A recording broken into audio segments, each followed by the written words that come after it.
Standing the test of time, coming up right after this. During my years as a garden designer, I've enjoyed helping homeowners create private sanctuaries full of beauty and wonder. I find each garden to be a fresh opportunity to explore and create uniquely personal spaces. These are just a few of the gardens I've helped transform into garden homes.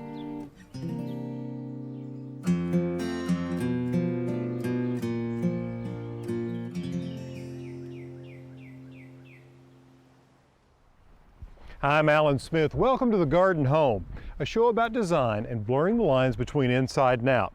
Now, as a garden designer, I've always fallen back on 12 very important principles of design.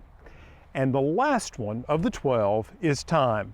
Time is critically important and plays so many different roles in the garden. So we're going to take a look at a few of those in today's show. In fact, I want to show you one of my vegetables as an example that I plant, and once planted, I can harvest for decades. So as you can see, time is a very broad subject, but an important element of design. Now, one of the things that I want to say here now about this place is the reason I was attracted to it was its great sense of time. You see, this farm goes back, well, the earliest date on the abstracts is 1840. And the big tree there, which we call the Big Sister, she's a big post oak, she's dated from 300 to 350 years old. So she has certainly stood the test of time through all sorts of storms and climatic changes up here for the past 350 years. All right, with that said, why don't we go into the house and check on the construction and see where we are. Come on.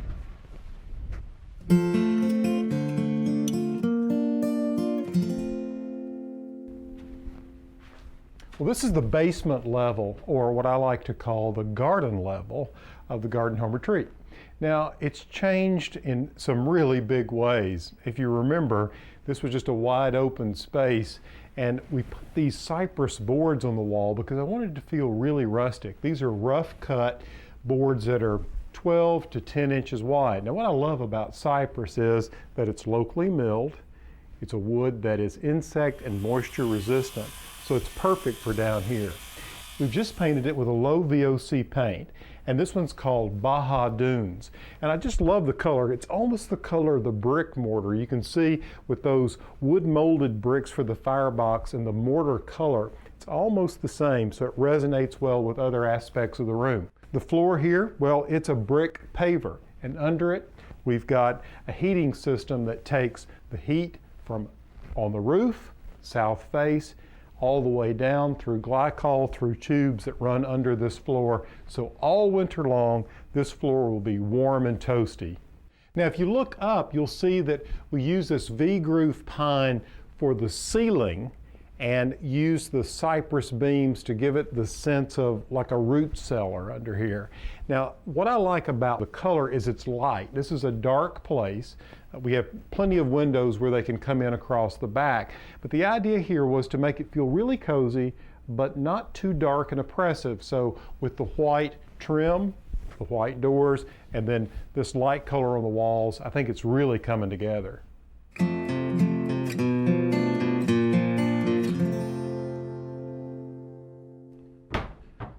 These days, we're all interested in trying to figure out how to become more energy efficient. And certainly with this house, we've done that. And I think we're more focused on it when the onset of winter begins or the hottest part of summer. The fireboxes, for instance, in this house are Rumford. They were designed by Benjamin Franklin, and that model of efficiency really hasn't improved since the 19th century. They're still the best you can get in terms of saving heat and not letting it go up through the chimney. But since Benjamin Franklin's time, there have been a lot of things that we've done in our homes to make them much more energy efficient. Ron Hughes tells us what we can do to build better homes. When I look at a house, I'm looking at two things. I'm looking at the thermal envelope, how tight is the shell of the house, and I'm looking at the mechanical systems in the house. And it is the interaction of those two that determine how well a house performs. That determines how energy efficient it is, how comfortable it is, and the air quality in the house. We've got new technologies like what we're seeing right here with insulated concrete forms, with structural insulated panels, and that's what we're going for. As we design houses, we have to be thinking about the thermal envelope. And that is the air barrier, which might be your sheetrock, your floors, your ceiling, and the insulation that has to be right next to and touching it. It can't be an airspace in between. Now we've lost the value of that. And we have to think of it like a space suit or an overcoat. If you've got it unbuttoned, it's not doing you a whole lot of good. So where is our house unbuttoned to the outside? And most places we can see around our windows, and you can see all the caulking and the places, but they're hidden places where we have attic bypasses is what we call them. Most of our air leakage in our house is going to happen at the top of the house and at the bottom of the house because the house is a chimney. You've kind of got a neutral plane in the middle. So if you're sealing a house, you want to go for the big holes in the top and the big holes in the bottom. If you go up in an attic and you look and you see this pretty blanket of insulation, and then you see a hole, maybe what's happened here is if you go over there and look, maybe there was a fur down above a kitchen cabinet and the insulator did not cover over the fur down before they blew the insulation and it fell down. Or maybe it's a wall that didn't have a top plate and the insulation fell down in the wall. Those kinds of thermal bypasses that we have to make sure all our envelope is intact before we blow insulation and cover them all up. It takes two things for air leakage. It takes a hole and it takes a driving force. And the driving force are those combustion appliances that we've got, or these exhaust vents that we've got, or wind on a windy day. So we just got to make sure we have no holes. So we want to make sure everything's foamed up really tight and we drill a really tight envelope. And that any mechanical systems that we have in that house that need combustion air needs to come from the outside.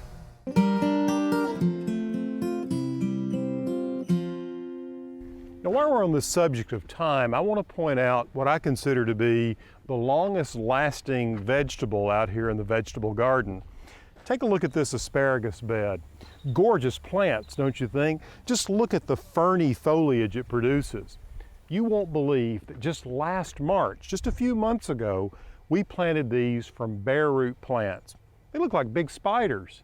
When they arrived, I put them in containers of water for 24 hours and allowed them to soak up and hydrate. Then we brought them out here and I dug 3 trenches in these long narrow beds and I placed each of these crowns about 8 inches apart and I buried them about 8 inches deep and then covered them up with a mound of soil. Now it wasn't long, probably 10 to 15 days, they began to emerge with sprouts. And now just look at these beds, they're full. Now I chose 2 varieties and I planted a bed on the south side of the lawn and this bed here on the north side of the lawn. The beds are both about 15 by 5 feet and I planted 50 plants in each bed. Here I planted UC 157. Sounds like a weird name, but it stands for University of California 157. And this variety is one of the top choices among commercial growers of asparagus. So it's a real producer. Over there on the south side, I planted one called Purple Passion. It's called that because it puts out a stalk in the early spring, but it's really deep purple, not green. Beautiful, beautiful foliage.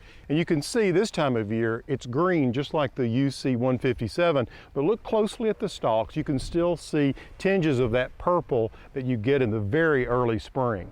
Now what I love about asparagus is, well, once you plant it, it's going to be here for a long time.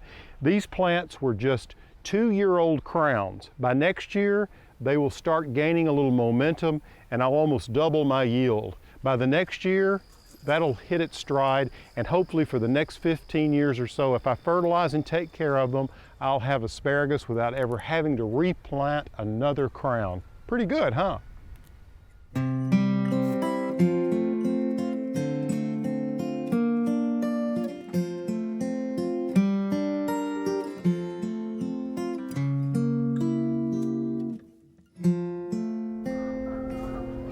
My interest in poultry goes way back. I started raising chickens when I was about 8 or 9 years old. I bought a couple of pullets and a cockerel from some friends of my grandparents, and from there I was hooked. Now, you may decide to raise chickens for any number of reasons. You may want to have just a few in the backyard just for fun. It can be a great project for children. You may decide to raise some laying hens where you can have fresh eggs for yourself and maybe to sell to your neighbors. Or you may really get into it and decide, hey, you want to raise some champions like these behind me. For whatever reason, you're going to find that it can be a lot of fun and can be a lifetime of enjoyment. I love to see children get involved in raising poultry because it's an economical way for them to begin to raise an animal and learn certain levels of stewardship they might not otherwise learn. And it can be a great family activity. And for them to bring the birds to a poultry show like this and win blue ribbons, well, it just does great things for their self-esteem. Now just think about it. You're going from a day-old chick sometime in April, maybe March, to October, and you've got a gorgeous bird like this. You can see how rapidly they mature. Now let me give you a few tips on how to get started. Well, it doesn't get any cuter than this. Just look at these little baby chicks. They're just a few hours old. Now, this is the stage that really gets kids excited about getting involved in raising poultry. And chickens are a great way to enter into a wonderful adventure. You know, 4-H and FFA are excellent organizations that can help direct children and get them started raising some of these little guys. They can learn responsibility, a greater appreciation of nature, and as they raise them, they can actually take them to livestock shows and show them. So it really bolsters their self-esteem to be able to raise some of these little babies up and then actually take them, have them judged, and win not only prize money, but beautiful ribbons. When I was a kid, I was a member of 4-H, and it was a great way to get information and interact with other kids who had similar interests. And you had all the support you needed to raise your little animals, whether they were chicks or other forms of livestock, in a responsible way.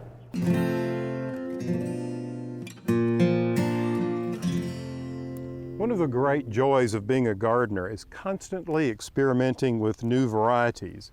Out here, we're trialing all sorts of things every year from all over the world.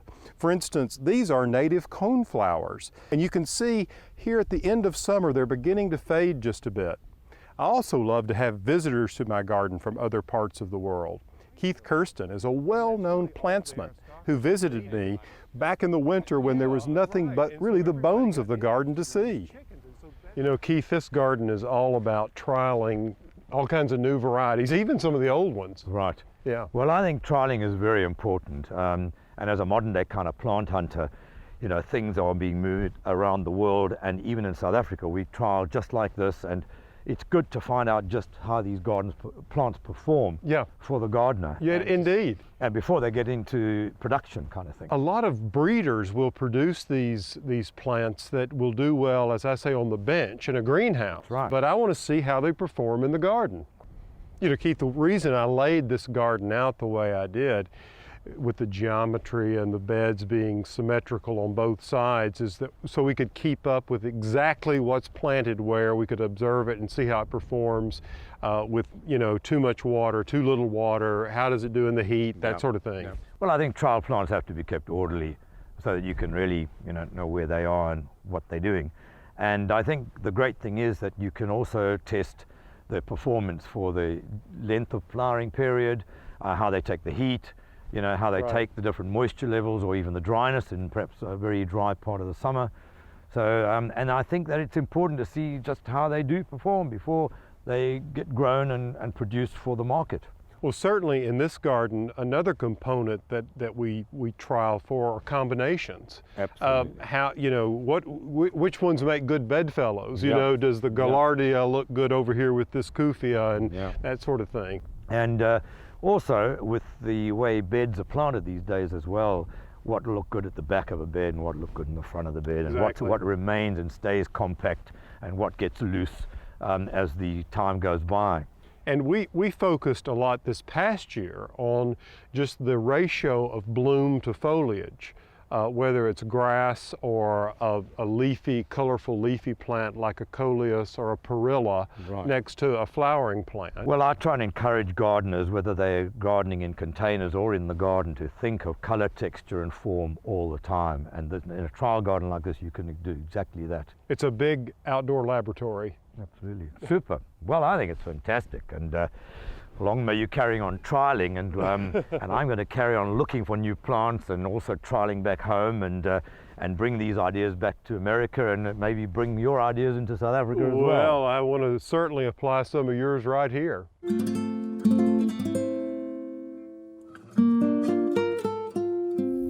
I've gotten to where I enjoy doing containers in all seasons. Just take a look at this one I'm putting together here in late summer. I'm starting with a foliage plant, which I think are often underrated, but can add so much to any container composition. And just look at that beautiful sort of bronze color that this grass has with its blades. Now I'm going to place that toward the back here, just kind of giving you an idea of the way I'm composing it. It'll hang off one side. And then here in the back, I've got this wonderful cleome. She's great because she keeps blooming over and over. Small, not really big like the other cleomes you may have grown. And so she stays compact and fills in back here beautifully. And then up in the front, I've got this wonderful Angelonia. And talk about a great performer in the heat. Now, the foliage plant in the front is one that I've grown for the first time this year, and just look at the variegation that you see in that leaf.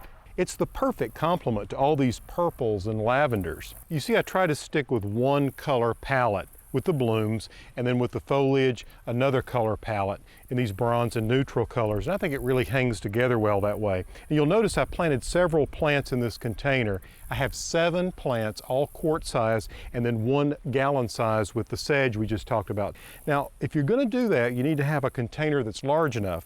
This one is about 20 inches wide. It's just standard terracotta. And I used a really good potting mix designed for container gardening. If you do that, and you make sure that it doesn't dry out and you keep the soil consistently moist, you're going to have outstanding containers.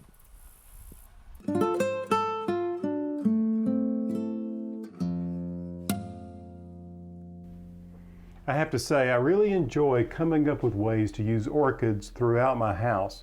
The reason why? Well, they're so beautiful and they last for so long. Now, I also like coming up with ways to add a little fun to the decor. Take, for instance, this container. This is actually a bathroom waste can. It's made of porcelain, or I should say ceramic, and it was really affordable. So I thought, hey, why not use it for an orchid container? You see, I started with just a piece of styrofoam that I placed in the bottom of the can to give the orchid a little lift. Then I removed the orchid from the plastic wrap that it was purchased in. Now remember, when removing the plastic, take it off from the bottom to keep from damaging the orchid, and try not to grab the stem or the leaves. Now place the orchids in a plastic liner and place them side by side in the trash can. Next, you'll want to remove the clips and the supports from the orchid stems and place them with something a little more decorative, like this kiwi vine. This will be the new support for your orchid stems. You can see the kiwi vine adds a whole nother dimension to the composition. These curvilinear and biomorphic shapes really accent it beautifully. Now when you're tying the stems to the vines, do it with a coated wire instead of raw wire. This will keep the stems from being damaged. Now you'll see that I added some moss to the base of the container just as a filler and also to hide the liners. Plus I also used a little bit where the wires are tied to the stems. This just kind of covers up where that is. It also adds a decorative touch. Well, that's it. You can see what a beautiful display now I have for the bathroom. And hey, it's in a trash can, but that's just between us.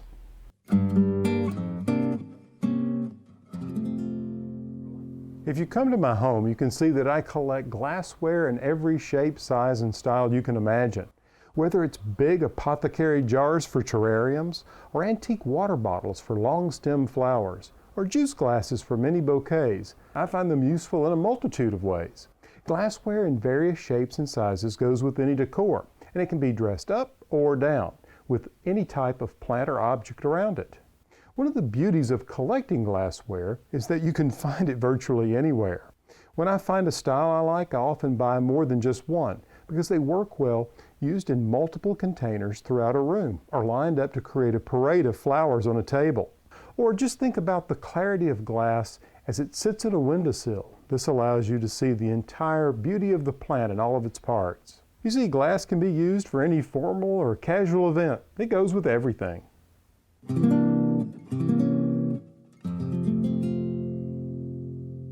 Well, this is the part of the show that I enjoy because it deals with design. You send me photographs, we take a look at the image you send, and I come up with some ideas that may be useful to you. Now today we're in Georgia. We're taking a look at Elvira's house. Elvira's moved down from Boston and she's in Georgia, so she's going to be able to grow some things she couldn't while she was in Boston. Now there's some things that strike me immediately about this property. It feels very overgrown, and whether you keep the things that are here or not, we've got to raise the shades. So what I want to do is I want to bring everything, cut it off to here. And what I mean is take these limbs off and let the limbing start at this point so you can see under it. The same way here and here. And you've got all of this back over here on this side, which just looks completely overgrown. You may want to just back up with a chain and rip it out. Now, what I would do is take this tree out. You mentioned you have a cherry tree. This looks like a wild cherry. And being new to the area, they can be very weedy. So let's talk about some ways to improve the harmony of this place. I'd go back with an ornamental cherry here, a beautiful Yoshino cherry that blooms in the spring. And I would create a triangle where maybe I bring another Yoshino here on the corner, and then maybe back there's another one. So you get these three Yoshinos working together. Now remember, I'm just looking at this one photograph. We could have room over here. I'm not sure about this plant, so I'm likely to take it out, whatever that is. I would certainly leg this camellia up, like so. Then I would create this bed and make it much deeper, like this. And then fill it with azaleas. Just mass plant a spine of azaleas right down the center like that. White ones would be gorgeous, or pale pink, whatever you like. And then here on your property line, I would come in with some spirea and create an entire hedge of spirea that heads off in that direction, but you have a flourish of it right here. It blooms so beautifully in the spring. Now you mentioned you love daffodils, and so you're a girl after my own heart. In this bed that we've created here, here's the edge of it, right here. Just make it larger. You have a spine of azaleas through the center. In the ground cover, and you can use something like Vinca minor, Asian jasmine, but I would fill this with daffodil bulbs and then overplant it with the ground cover. And you'll have a beautiful explosion of all sorts of yellow flowers in the early spring. You're going to have to allow the foliage to die back, so you have to be patient with that. But anyway, I think this gives you some structure, Elvira. Also, look, I'll get this legged up here as well. I want to be able to see up under here and give the place some space to breathe. Good luck with your project. It's a beautiful home.